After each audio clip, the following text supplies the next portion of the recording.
Olá pessoal, sejam bem-vindos a mais um review geral do mercado. Hoje, terça-feira, dia 2 de agosto, o Ibovespa fechou mais um pregão em baixa. A gente já tinha fechado o pregão de ontem com uma baixa de 0,96 e hoje a gente fechou aí com 1,05 de baixa para o nosso mercado.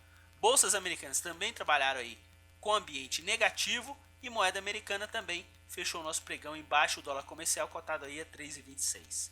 O fluxo estrangeiro por parte das corretoras estrangeiras que a gente acompanha fechou aí comprador para o mercado à vista, vendedor para o Ibovespa futuro e comprador no dólar. Se a gente der uma olhada rápida aqui na evolução dos contratos, a gente vai conseguir perceber, pessoal, eles começaram o dia comprador para o Ibovespa futuro e na segunda hora do pregão eles simplesmente viraram a mão. A gente teve aqui uma evolução entre 10 e 11 horas da manhã de uma correção de somente 20 pontos em base horária. E eles tiraram aquele volume comprador do início do pregão e praticamente inverteram. Agora, o que vocês vão achar interessante é o seguinte: deem uma olhada entre 11 e meio-dia. A gente saiu de 2 milhões vendedores para 125 milhões vendedores. Ou seja, um volume maior do que 100 milhões de reais em vendas somente nesse horário. Em relação à evolução do índice, a gente chegou a cair aqui 550 pontos.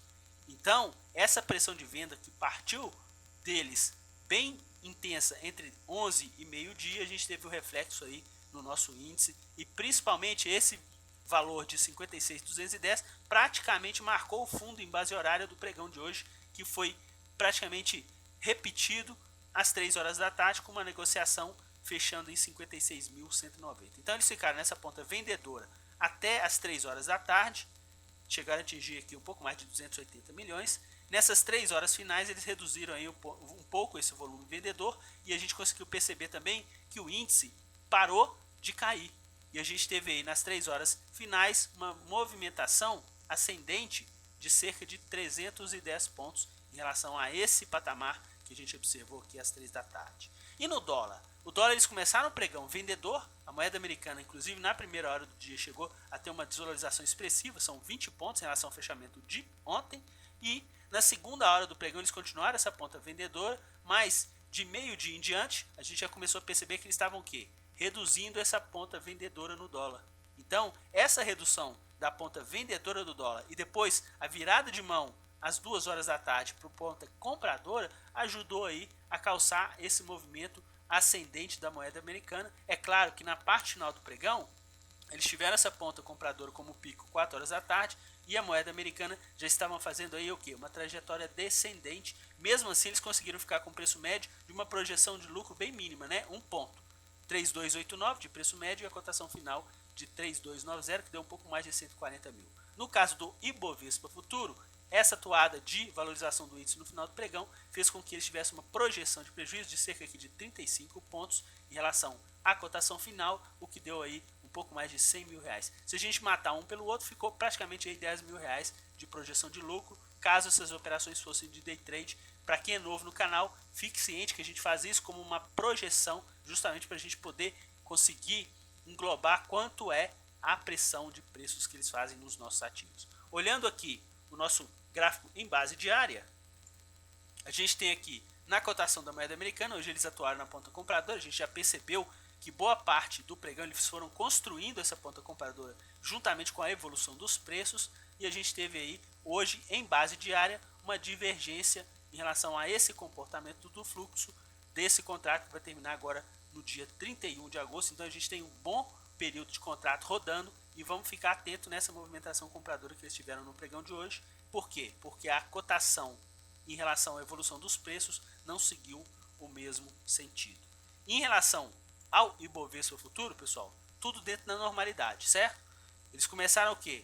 A vender no pregão de ontem. Ontem chegaram a vender também 200 milhões de reais, para ser mais exato, ontem foram 205 milhões de reais para o contrato cheio do Ibovespa e hoje praticamente o mesmo nível de vendas. Terminaram aí com 211, se a gente somar os 2 dias, já foram aí 400 milhões de reais de ponta vendedora. Eles estavam com 1 bilhão e 600 e agora estão com 1 bilhão e 200 de ponta compradora, e a evolução dos preços hoje seguiu exatamente em relação ao fluxo. Dando uma olhada lá nos nossos ativos, a gente terminou o pregão de hoje com Itaú como carro-chefe de compra e BVMF como carro-chefe de venda. A gente já tinha percebido através do nosso giro que esses dois ativos já estavam sendo atacados na ponta compradora e vendedora. Então, quer dizer, permaneceram praticamente nesse mesmo nível até o final do pregão. O que vale ressaltar é que Itaú foi o nosso carro-chefe de compra no pregão de ontem, com um pouco mais de 50 milhões de reais, e o ativo chegou a se valorizar um pouco mais de 1%. Hoje o ativo então devolveu essa movimentação e hoje também eles atuaram na ponta compradora para o ativo no nosso pregão. Nessa ponta vendedora, o que a gente está percebendo também, olha pessoal, as ações de Petrobras, tanto a ordinária quanto a preferencial, todas as duas hoje tiveram um movimento vendedor por parte deles. Agora, o resultado durante o dia foi bem específico. A gente teve alta para preferencial e queda para ação ordinária. Então vamos ficar atento porque Petrobras ele vem de um volume vendedor na semana passada interessante. Ontem, inclusive, ela foi o ativo de carro-chefe de vendas por parte deles, um pouco mais de 80 milhões. E hoje, mesmo ativo preferencial, tendo uma alta aí de 1,2%, eles estão atacando na ponta vendedora o ativo no nosso mercado. Bom, hoje, pessoal, como projeção, a gente teve aqui o seguinte: os ativos que eles atuaram na ponta compradora, desvalorização média de 1,22. Na ponta vendedora, desvalorização média de 1,69. Até tiveram aí um lucro maior nas ações que eles atuaram na ponta vendedora. Só que como o volume foi inferior, o que eles tiveram aqui? Uma projeção de prejuízo de cerca aí de quase 200 mil reais, 150 mil reais para o mercado à vista no nosso pregão de hoje. No mercado de opções, a ponta de Petrobras, que a gente já tinha apurado no giro, que estava compradora, muito em função de vendas de puts, eles inverteram aí a posição e acrescentaram vendas de calls para Petrobras até o final do pregão de hoje. Então eles estavam praticamente no 0 a 0 e chegaram aí a vender um pouco mais de 1 milhão e 100 mil reais até o final do pregão. No caso de Vale, eles já estavam atuando na ponta vendedora, eles atuaram o quê? Acrescentando calls e também acrescentaram puts, que é projeção de queda para o ativo. Em relação a projeções, eles lucraram um pouco em Petrobras e perderam um pouco em Vale. Dando uma olhadinha lá no nosso quadro de opções, a gente consegue perceber que as opções que eles compraram de Petrobras, eles tiveram aí uma projeção de ganho de 3,68. Só que as opções que eles venderam, eles tiveram aí uma projeção de prejuízo de 2,08.